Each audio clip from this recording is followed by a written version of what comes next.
Mga kabataan nga nagaobra bilang manuglinas sang daga o kun clay nga ginagamit sa pag-obra sang masetera todo kayod para sa mas masanag nga futuro. Yari nga aton special report.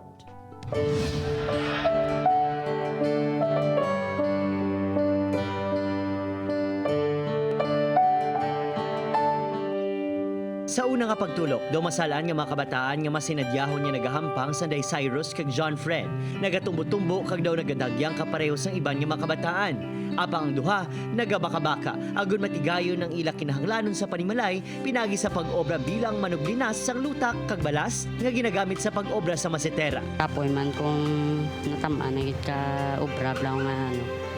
Kung pagkatapos may isa paged kapoy na na. Ginaano mong kwarta ang makuha mo? Gasupot kasi. Gasupot. Para Bakal. baka sang Damit. nagasandig sa kadamuon sang sinako, sang ila malinas ang bayan. Kada sako pulo ka pesos ang ila makita. Sa nagatangkas nga lilinason, nagakalabot sang 3-4 ka oras nga wala untat nga nagaobra ang duha.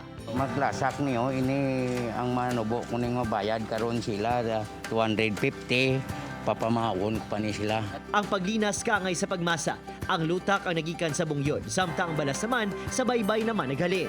Subong nga malawig ang bakasyon, oportunidad ini agud makatipon sa kwarta. Ay gusto ko man magubrang. Inaano mo ning kwarta mabaton mo? Natipon. Para Bakal short. henerasyon na sang pamilya ang paglinas clay sa pottery capital sa Bacolod City, ang barangay Pahanukoy. Subong buhi ang tao.